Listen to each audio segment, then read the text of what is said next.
Hey all, it's Rob de Costa here, and welcome back to another episode of the Agency Accelerator podcast. I'm super excited to have our guest with us today, who is David Miles. David Miles runs the PPC Machine, and he's worked in the PPC AdWords space for 20 years, so has really seen a lot of changes in the industry. So he's going to talk a little bit about that, plus talk about what he sees for the future of PPC, and how PPC fits in the broader marketing mix. So I'm sure you're going to find some really useful tidbits of information in this interview. Now, David's also niched his agency, so I wanted to ask him more about his experience of niching, how he chose that niche, and what impact has it had on his business, so that you can see whether niching is a really good approach for you in your agency. So without further ado, let's get on with today's podcast. Accelerate your agency's profitable growth with tools, tips, and value-added interviews with your host, agency owner and coach, Rob de Costa. So good morning, everybody. I am super excited to have David Miles, who is the MD of the PPC Machine. Now, David's been helping thousands of companies market themselves online since 2003, so he has an awful lot of advice and no doubt lots of experience of how the industry has changed over the last 20 years to share with us today. So welcome aboard, David. Great to be here and looking forward to doing it. So do you just want to give us a little quick snapshot of yourself and your background and what led you to start your own agency? Yes, well, basically, as you said, back in about 2003, is when I started learning online marketing and getting involved in that. And that was through necessity, really, in that I was running a business of my own in the financial services sector, and we needed to market ourselves more effectively. And it was through that I learned about things like Google AdWords, as it was called then, and SEO, and building basic websites and landing pages and things. And over the years, that kind of morphed into setting up an agency and doing those same things for other people. So I guess you've seen an awful lot of change in the technology and the way all of this stuff works in the last, 17 years?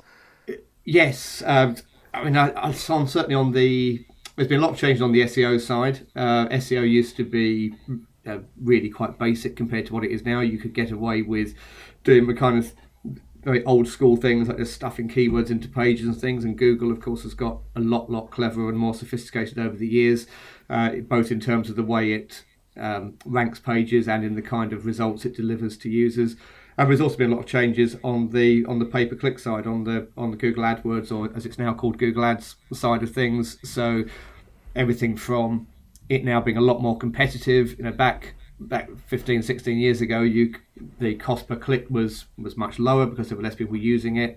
But equally, there's been lots of features added to the system, so you can now do a lot more with it than you could back then. So yeah, lots of changes. They tend to bring in new things sort of every few months, every year. So you don't necessarily notice it at the time, but when you then look back from this point, you think, wow, actually, yeah, it's now a lot different from what it was 17 years ago. Sure. And we all band around the word PPC when we're talking about this. So can you give us a kind of quick definition of how you would describe what PPC means to us business owners? Yeah, so at its most basic level, it stands for pay per click, and not, as some people think I'm saying, sometimes paperclip if I speak too quickly. So that, and that's because it's that describes the kind of advertising model. So if you think about most kind of old school advertising, like putting an advert in a magazine or a poster at the railway station, with that you're paying for the impression, you're paying for the advert to appear. Whereas with anything that's a pay-per-click model, you don't pay for your advert to appear, you only pay if someone actually clicks on your ad and does the desired action, like going through to your website. So what that means is if it's done correctly, it's actually a far more efficient form of advertising, because you're only paying if someone does some kind of response to your ad and shows some kind of interest in it. Whereas with the old-fashioned pay per impression kind of advertising, if you put an advert in your local newspaper and after a week it had no response at all, you'd still have had to pay for that. Whereas with pay-per-click, you only pay if you get some kind of response. Right, excellent. That's a good definition. So we're all looking for really effective ways to market our businesses and to generate new hot prospects. So how do you feel that agencies can use PPC to help generate new business for them? Well, I think there are broadly two ways on that. There's the direct approach where you take advantage of the fact that PPC systems like Google Ads are very good for focusing in on the people who are ready to take action now. Someone who is actually sitting down at Google typing in a search term, they are ready to do something at the moment. Now, it might not be that they're ready to buy something, but they're ready to do something, whether that's buy something, find some information, talk to somebody. So the direct approach that agencies and a lot of other businesses could take is they could focus in on people who are actively searching for a marketing agency or a creative agency or whatever kind of agency they are, and make sure that when someone searches for that, their advert is one of the ones that appears. Now, that's the way of targeting, if you like, the warmest prospects, but it's also one of the most expensive ways because you're bidding on keywords which have a high value. The other approach that can be taken is to go for lower cost keywords where people are more in the kind of research phase. So they might be searching for things like how do I get more people to my website, or how do I attract more clients to my agency? Those kind of problem-based kind of searches. Now, someone who's typing that kind of thing in isn't probably going to want to engage an agency at this stage. They're probably not that far down the funnel, but you could use Google Ads around those kind of search terms which have a lower cost per click, bring people onto your website, but rather than then trying to sell them something, just get them into your funnel with some kind of lead magnet or something like that, so as you can then nurture them via email marketing over the next few weeks or months until they are ready to buy. And the theory goes that then when they are ready to buy, it's you that they're going to come back to rather than someone else, because you're the one who's been giving them useful information and offering them value over the last few weeks. Brilliant. Yeah, so as my audience knows, I'm a big proponent of building your mailing list, and the fact that your mailing list is one of your most valuable assets, and that if you keep it warm by sending value added content to that list, then eventually you will be able to sell to them when they are ready to buy. And so what you're saying is that you can use PPC for that top of the funnel activity to get people to join your list, and then use your email sequences to nurture them so that they're there when they are ready to buy from you. Exactly. Yes, I'm saying yes. So you can do that, or you can go for the bottom of the funnel with PPC, but that will be more expensive. But so it depends whether you want quick results but expensive clicks, or whether you want to put more people into your funnel with a lower cost per click but accept that it will take longer. Or of course you could do a combination of the two. So people are focused on doing all sorts of marketing activities such as SEO and other kind of lead generation activities. Where do you feel that PPC fits in as part of that marketing mix? I think PPC should always be part of the mix. There are a lot of times I hear people say, I'll run Google Ads and do PPC until my SEO kicks in, and then I'll stop doing the PPC. I think in an ideal world you should always be doing both, because they've each got their pros and cons. SEO, obviously the big advantage of SEO is that you're not paying for every single click. The downside to it is it takes a while to build up. Even if you start SEO today, it's going to take you 3 to 6 months to see any results. But the beauty of it is it's sustainable. Whereas with pay-per-click, if the moment you stop paying for it, you stop getting traffic from it. But the benefits of pay-per-click are you can go after usually a wider range of search terms. You'll appear higher up in the Google search results because the paid ads always appear above the organic results. And there's also been studies done that show that if you appear in both the paid results and in the organic results, not only are you getting more exposure because you're on page 1 of Google twice, but actually being in the paid results at the top can actually increase the number of clicks that you get on your organic results, because a lot of times people will search for something, they'll see you at the top in the paid results and they won't click because they're still skimming down the page. Then they'll see you in the organic results, and because that's now the second time that they've seen you, subconsciously there's a kind of reinforcement effect, so it increases the chance that they're going to click on that organic result. So the two can work together in more ways than people perhaps at first realise. Yeah, that's a really interesting point. It's about that sort of rule of 7, that we have to, hit somebody 7 times with our content before they'll actually engage with us. And you just sort of discussed that there's 2 ways of making that happen. And I guess this is a conversation around time or money. I mean, we all either have time to try and implement these things ourselves, or we have money to outsource the services. And the thing about SEO and PPC, of course, is that people really need to know what they're doing. I mean, I dabbled around with SEO myself until the point when I realised I don't really know what I'm doing, and some of the technical aspects of it, I could actually screw my website up if I'm trying to do it myself. So I end up outsourcing it. So I guess this is a sort of time or money. We either have time to invest to learn and do this ourselves, and of course we need to do it consistently, or we have money to outsource it to somebody who is an expert like yourself. That's right, yes. But bear in mind, because if you're outsourcing SEO, even if you outsource it to someone really, really good, they're not going to get instant results because, of the way Google works, it will take several months. Whereas with PPC, whether you're doing it yourself or you're outsourcing it, one of the beauties of it is it's instant traffic. So if you set up a Google Ads campaign from scratch now, then within a couple of hours, you're going to have people seeing your ad, clicking it and coming through to your website. Yeah, really good point. I mean, the SEO company I'm working with told me that I really shouldn't expect any significant results for 6 to 9 months. So that, I'm not sure any of us want to wait that long to see return on investment. So that is a really big kind of cheer for why we should be investing in PPC. And I guess this brings me on to the question of why would you recommend that people should outsource this service to a specialist agency like yourself rather than trying to do it themselves? Well, I think there's a couple of reasons. Firstly, it's not, a lot of people don't want to get involved in doing this kind of thing themselves. But also there's the argument that says even if it's something that you would like to do and want to get involved in, is that actually the best use of your time? If you're a highly skilled lawyer, for example, what's the best use of your time? Is it going out giving legal advice to people and charging however many £100 an hour for that, or is it trying to get your head around running a Google Ads campaign? And I think with something like Google Ads, it's something that anyone can learn if they want to, but the question is that really actually the best use of their time?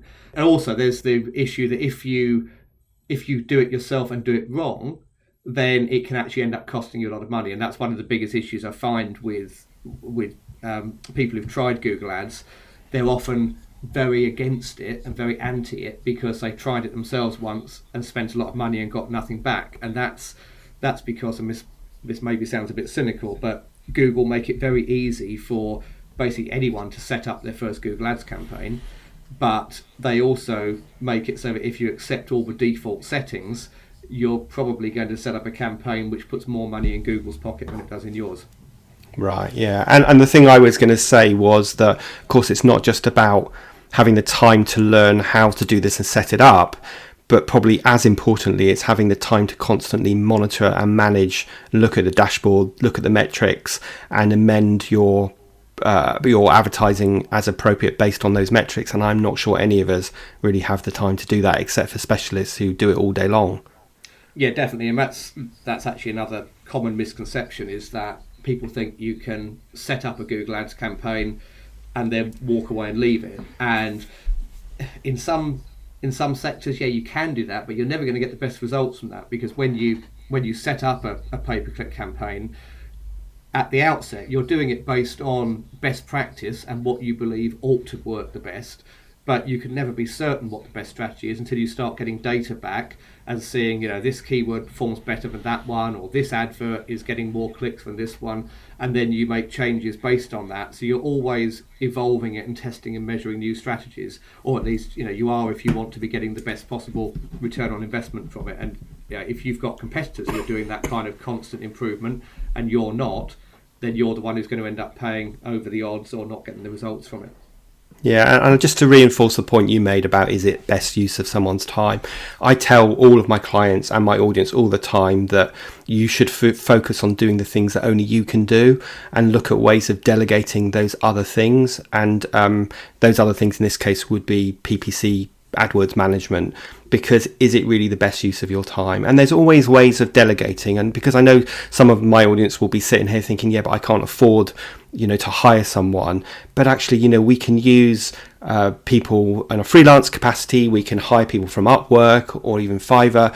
We can use VAs who have specialisms in this, as well as, of course, using companies like yourselves, the PPC Machine, who can manage the whole campaign. So there's always ways of outsourcing that and making sure that we are spending our time doing the things that only we can do and the things that are genuinely going to move our agencies forward. I was going to say, don't forget as well that when we talk about delegating, it doesn't necessarily have to be outsourcing externally. Some of the clients I've worked with, they've delegated the Google Ads and the other digital marketing to an employee, and maybe it's a fairly junior employee who has a bit of knowledge of this stuff, but they can then be supported by an external trainer or coach to develop them. So it doesn't have to be totally outsourced. You can delegate internally as well, and if necessary, get me or someone like me to provide external support to them. Yeah, and so I think on that note, I understand that you do kind of a done for you service, but you also do provide a done with you service. So that would be, outsourcing the whole management to you, but also or using you to coach someone like you just described, a junior person in house, to give them some expertise and transfer some of your knowledge to them. Yeah, and I think that works. The nice thing with that is it's obviously cheaper than paying someone externally to do the whole thing for you, but also you're providing training to a member of staff, you're developing someone's skill set, and there's transference of knowledge as well. So, whether the person who's being coached on it, is obviously getting better at doing it all the time, and you've got the advantage, you've got the best of both worlds in a way, because you've got the person working in the business who really, really understands what the company is about and what their products and services are about, but still with the support of an external expert with have many years experience of doing this stuff. Yeah, perfect. And I think in my marketplace, my client's marketplace, we are all in a very competitive space. So we might be running a web company or a digital agency or even a PPC agency, and we are competing with a lot of other people doing the same thing. So to win that battle on AdWords is probably going to cost a lot of money unless you really know what you're doing and you're constantly looking at those numbers. Yes, it is. I mean, I have this issue myself. Obviously, being predominantly a PPC agency, the people that I am competing with on Google Ads are also all experts in Google Ads, and so there's far less, there's far less chance to say, oh look, there's a missed opportunity, I'll exploit that because no one else has done, because you're up against a load of other people who all know how to do it too. But that's where things like thinking about different strategies, like the thing of, well, rather than trying to get the bottom of the funnel stuff, let's get some more of the top funnel stuff where it's cheaper and nurture them through. It's still possible then to compete with people who've got huge budgets.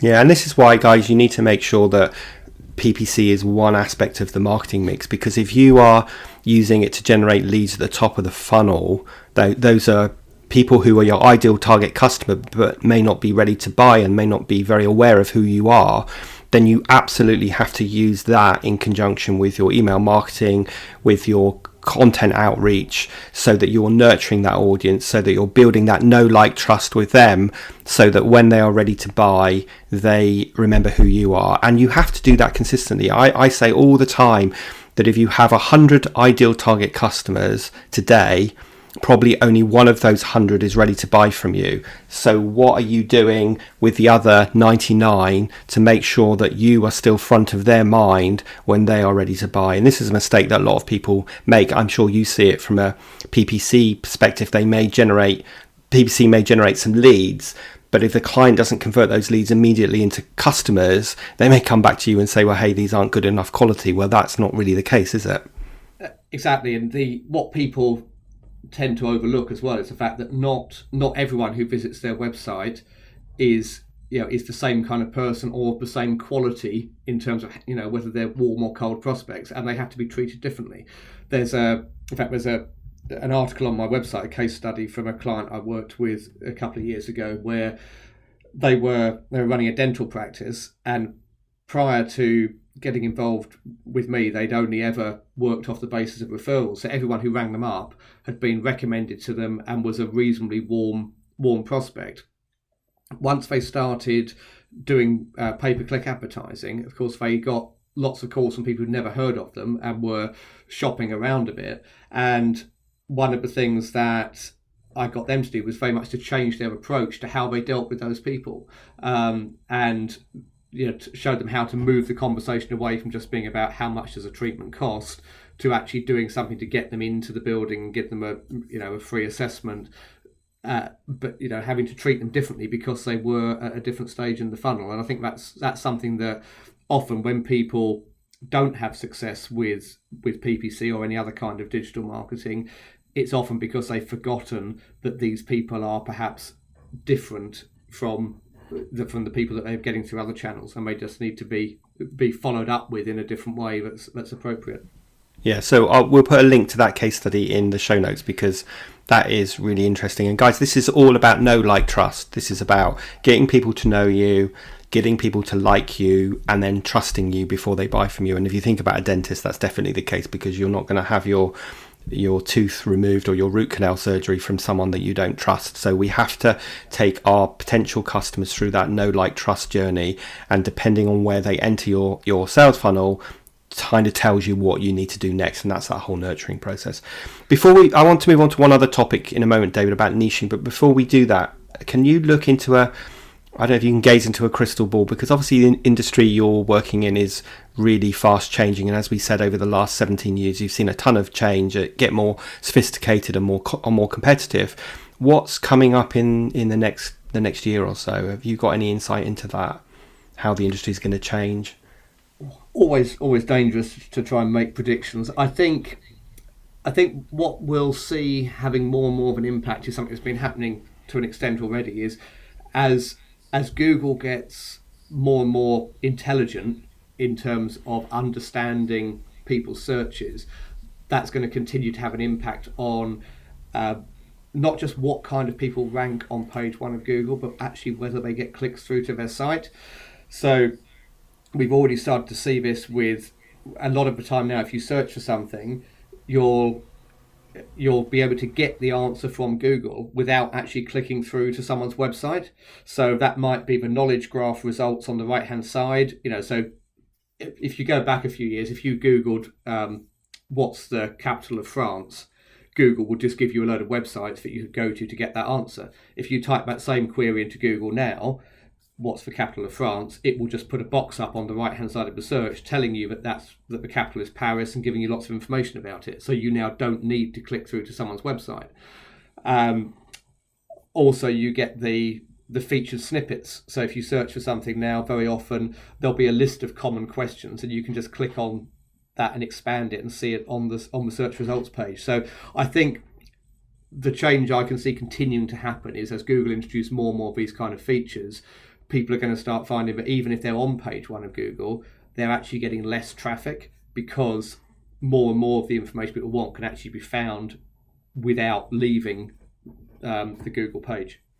Right, so I guess that means people have got to get smarter and smarter about what they're hoping Google will rank them for, and what copy that Google puts onto those search result pages, as well as how they use their PPC.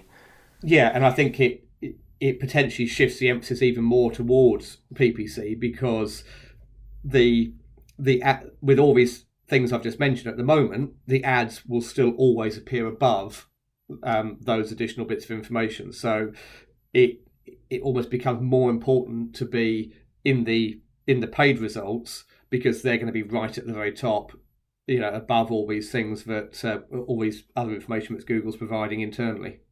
Right, okay, excellent. So the second topic I wanted to talk to you today about was to do with niching. My audience knows that I am a big fan of niching, that the more niche you are, the easier it is to identify your ideal target customer, and therefore create marketing messages that resonate with the pain that they're having that you can solve.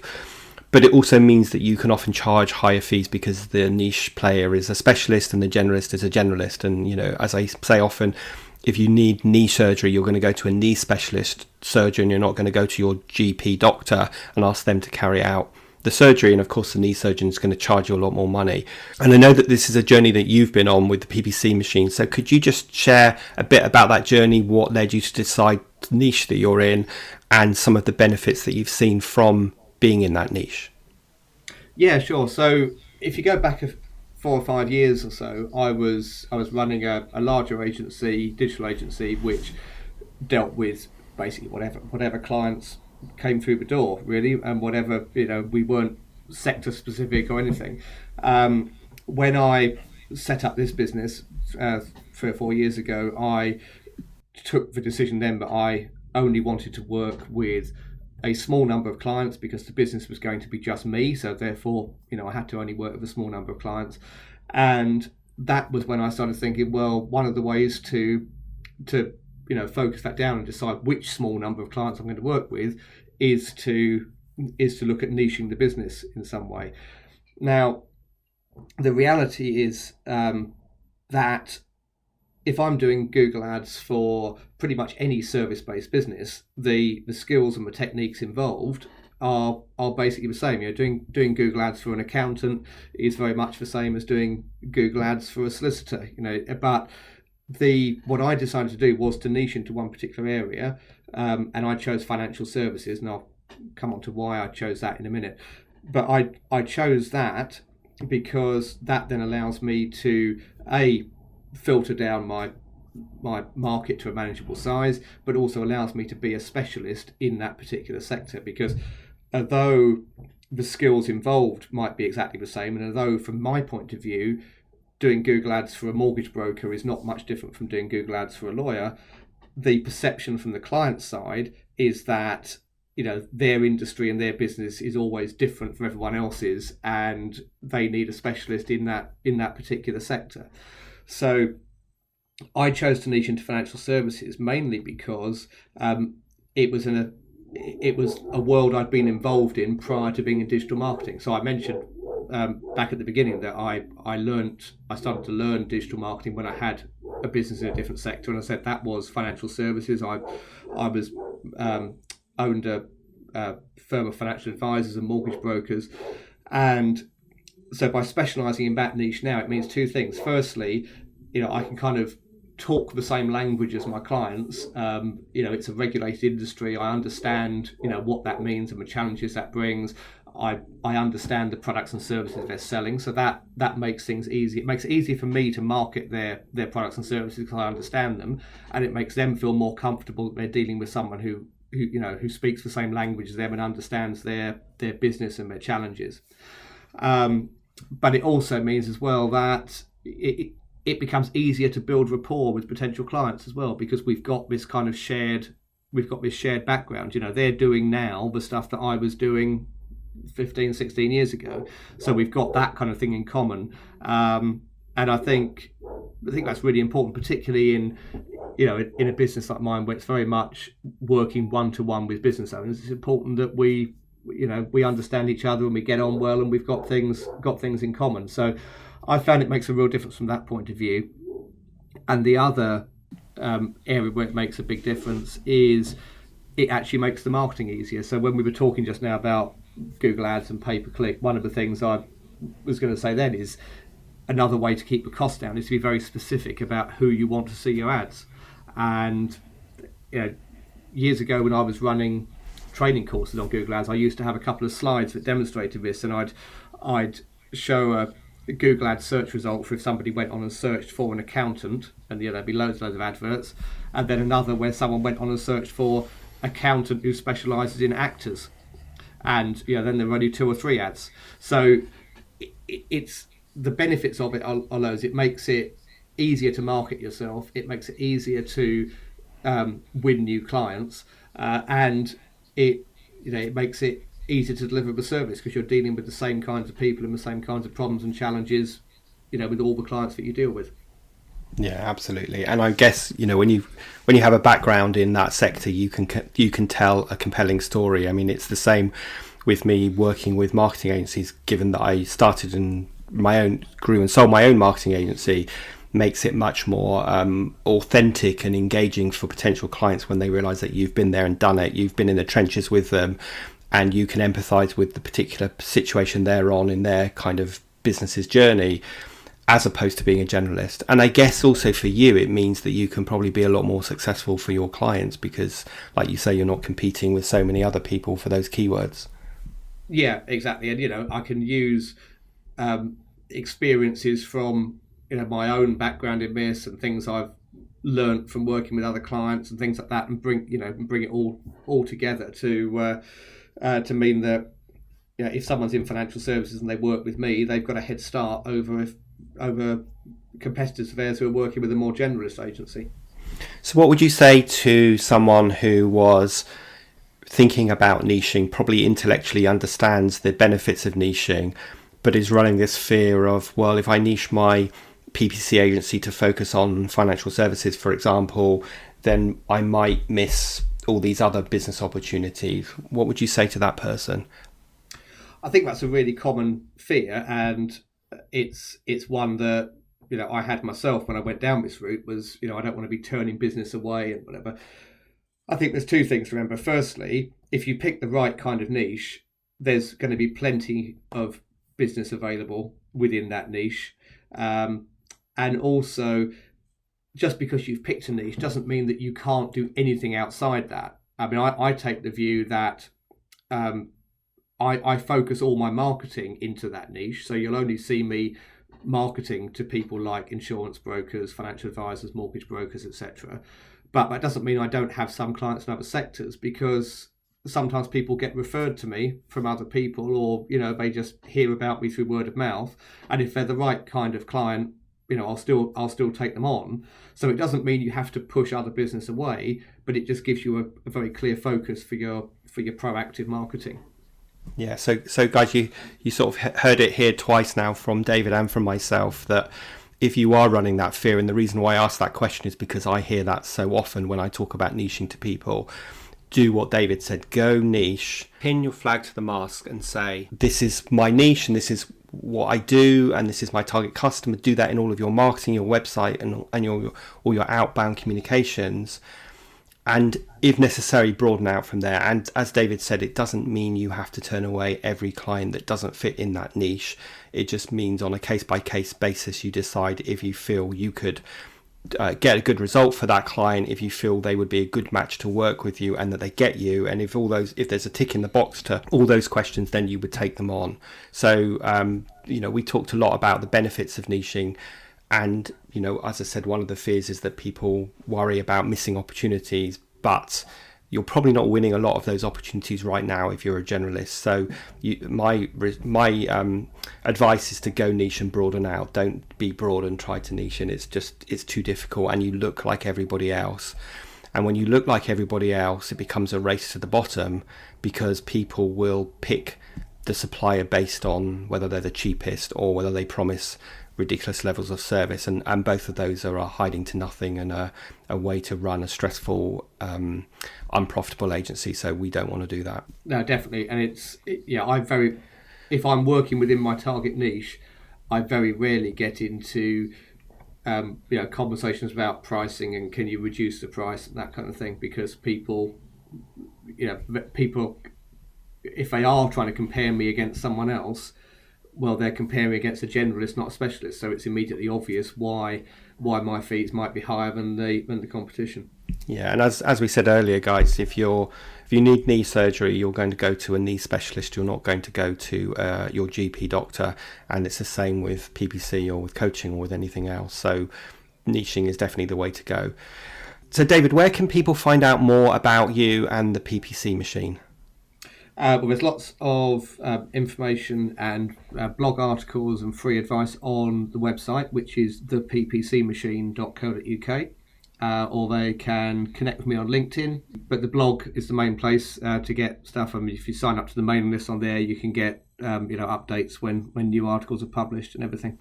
Okay, so we will put in the show notes a link to David's website, a link to David's LinkedIn address, and also a specific link to that case study, the dentist case study you mentioned earlier.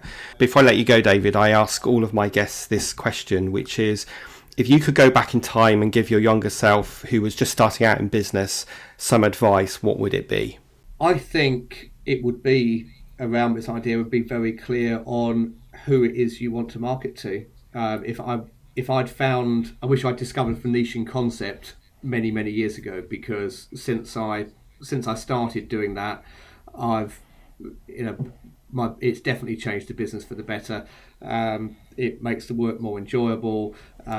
It means I can charge higher fees. It means I'm not so stressed running around trying to, service lots and lots of different clients. So I think, that would be my advice to my younger self, would be find a niche and market to that niche.